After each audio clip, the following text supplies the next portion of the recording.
сооружения вдоль Украины, а построили в кратчайшие сроки. Еще полгода назад здесь была непроходимая чаща. Теперь широкая КСП, высокий забор, а в лесу спрятаны тысячи сейсмических датчиков. За последний год Белоруссия выстроила сотни километров инженерных рубежей на своей границе и фактически отгородилась от Украины. Все въезжающие на территорию Белоруссии скрупулезно досматриваются, приходится часами простаивать на погранпереходах. Неудивительно, что украинцы обижаются, что к ним стали относиться как к возможному источнику угрозы. Тяжело морально и физически это все переносить. Беспредел, который творится вообще в стране. Высокий забор практически свел на нет всю контрабанду. Поток хлынул на пограничные переходы. Сотрудники КПП ищут у въезжающих оружие. Резко увеличился со стороны Украины поток еще одного высоколиквидного в преступном мире товара. Как правило, в последнее время участились случаи попыток провоза в качестве контрабанды наркотических веществ, как правило, растительного происхождения. Ничего хорошего с украинского направления белорусские пограничники в ближайшие годы не ждут. Только за последние месяцы здесь появился новый погранотряд и несколько погранзастав. Планируется, что вскоре контингент охраны госграницы на южных рубежах будет увеличен вдвое. Сергей Самох, Сергей Пушкин, Олег Пелецкий. Вести, Белоруссия. На Ближнем Востоке уничтожили еще один памятник мировой архитектуры. Боевики группировки «Исламское государство» взорвали крупнейший и самый древний храм Пальмиры, который называют «жемчужиной сирийской пустыни». Не пощадили и смотрители античного сооружения. Экстремисты казнили 82-летнего археолога. О новых зверствах исламских экстремистов Анастасия Попова.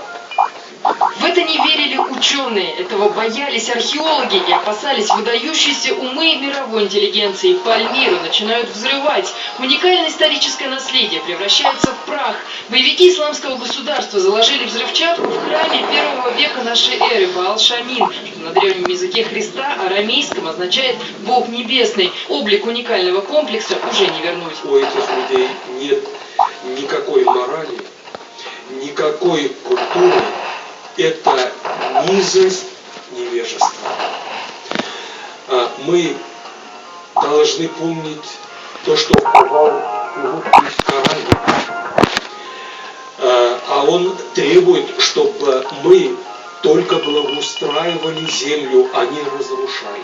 Город Пальм, как его называли римляне, Тедмур, как его называют сирийцы, впервые упоминается в ассирийской табличке начала 2-го тысячелетия до нашей эры. В мае этого года памятник всемирного наследия ЮНЕСКО захватили боевики. Они заминировали весь комплекс, уничтожили обнаруженную несколько лет назад при раскопках одного из древнейших храмов скульптуру льва с маленькой газелью у ног.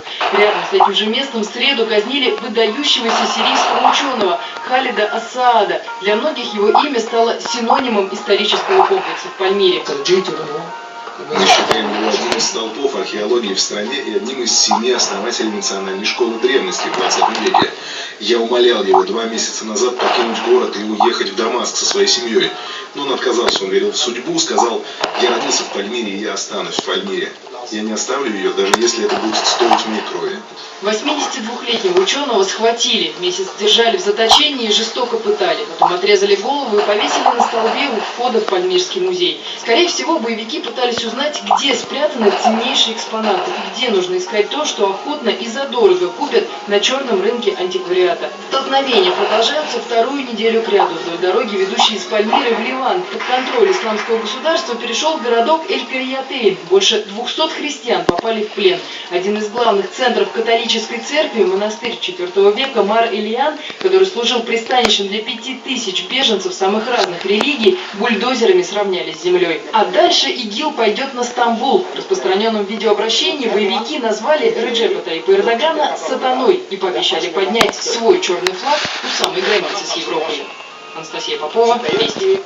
В Новосибирске активисты Общероссийского народного фронта в преддверии нового учебного года провели масштабную проверку дорог около школ. Больше половины переходов, как выяснили активисты ОНФ, опасны для детей, а местные чиновники на многократные жалобы родителей просто закрывают глаза. Репортаж Дмитрия Иванова. На улице Фабричная построили новые жилые дома, и дети отсюда пойдут через дорогу в школу. Но по прямой нет ни пешеходного перехода, ни лежачего полицейского. До ближайшего светофора направо около 200 метров, а налево около 500 метров.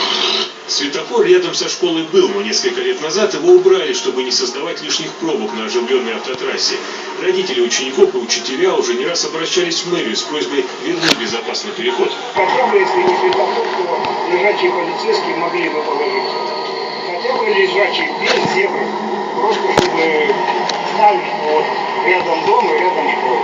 Активисты Общероссийского народного фронта, объехав новосибирские учебные заведения, сделали вывод: больше половины пришкольных дорог в городе небезопасны. Например, из педагогического лицея ученики выходят на проезжую часть, где нет ни дорожных знаков, ни зебры. А здесь пешеходный переход есть, но он почему-то упирается прямо в забор. Рядом с другой школой знаки «Осторожно, дети» установлены так, что смотрят не на дорогу, а друг на друга. Через дорогу, через это, выходим, чтобы наши дети ходили безопасно. Для того, чтобы путь учеников был безопасным, Новосибирский теперь рисует необычную дорожную разметку, специальные знаки «Дети и школа». Такие надписи есть и рядом с лицеем информационных технологий, но лежачие полицейские в этом месте проложены почему-то не по всей ширине дороги, и автомобили проносятся мимо, почти не снижая скорости. Мы писали на губернатора письмо по поводу переходов, но здесь мы просили светофоры, тротуары, чтобы сделать. Жители поселка Толмачево уже не первый год вынуждены переходить автотрассу на свой страх и риск. Если на дороге 1,5-миллионного Новосибирска в этом году нанесено почти 100.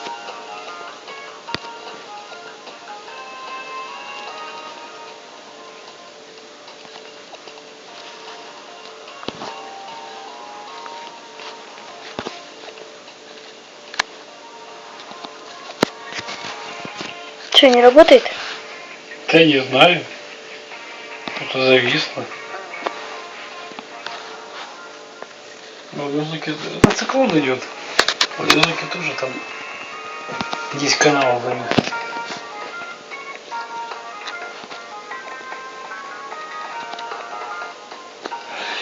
Сейчас сегодня утром вообще 20 каналов работало очень сложно. На ДТВ. Нет сигнала.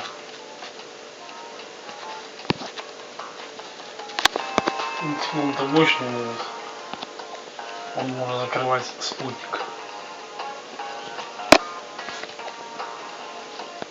Спутники спутниками, а циклоны природные, это бесполезно бороться с ним.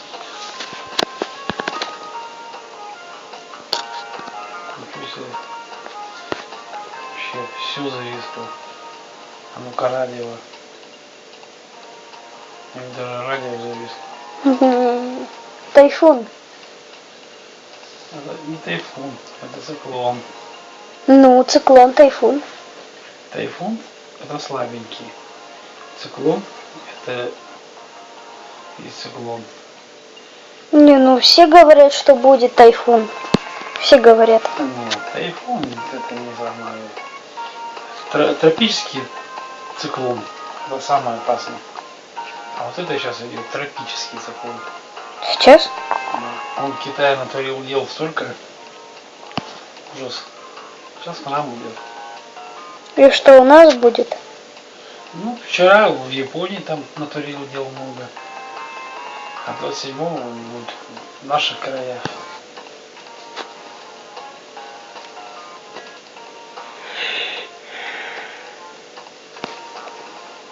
Причем такой мощный, хороший.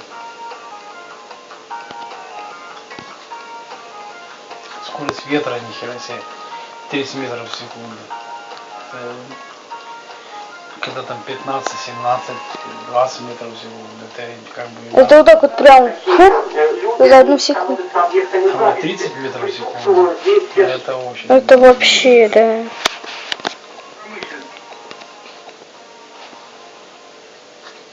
Умнее, намного лучше, поверь, и добрее. Прошло облако. Нет, циклон закрыл. Для меня, конечно, эта ситуация вообще из ряда вон выходящая. Самое ужасное, что действительно нету никакого желания возобновить отношения у матери. Я вот как бы абсолютно не вижу даже вот... Это даже... Ну и что есть?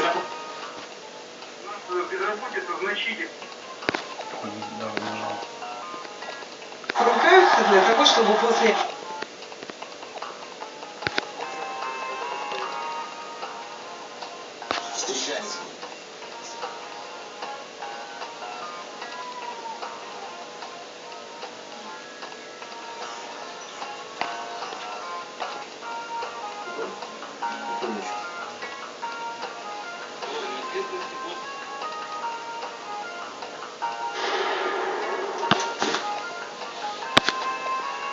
Но вернемся в Урумчи.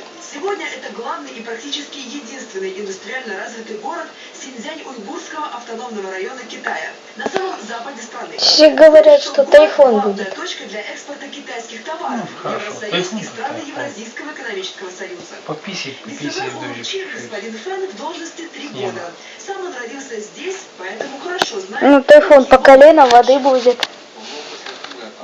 Боженька захочет пописать, значит Сегодня пописать. мы строим метро, высокоскоростную магистраль Урумчи-Пекин, расширяем аэропорт и хотим упростить таможенный контроль. Тогда товарооборот может увеличиться на 50%. Это значительная цифра для экономики Урумчи. Товары с севера и юго-запада Китая доставляются Знаешь что? дороги, либо автотранспортом. А Путину клево. На одной из подобных железнодорожных станций. А Путину клево. Грузы проходят проверку и потом Путин? их подают на границу с Казахстаном. Там работники нашей Путин? китайской таможни Да. принимают товары и осматривают их. Не знаю. Как только все процедуры пройдены, Ему клево, он богатый. товары доставляют на железнодорожную станцию. Чтобы стать где богатым, надо начинается учиться. Он перегруз учился на здесь. широкую колею 1520, ведь у нас стандарт 1435. Он не гулял, Сегодня есть две основные сочковал. станции перехода из Китая в Казахстан. Они вроде рассчитаны делал на правильно, перевалки поэтому грузов он до богатый, 25 потом миллионов стал тонн. президентом. Первый вариант Но у него очень много денег. Он может тупо прийти там, где деньги вот эти печатают. Тупо прийти и сказать, мне нужен миллиард. Или даже триллион. Ему дали триллион. Пошел, купил все, что захотел. Да. Ты будешь учиться хорошо, тоже будешь президентом, и тоже будешь печатать деньги.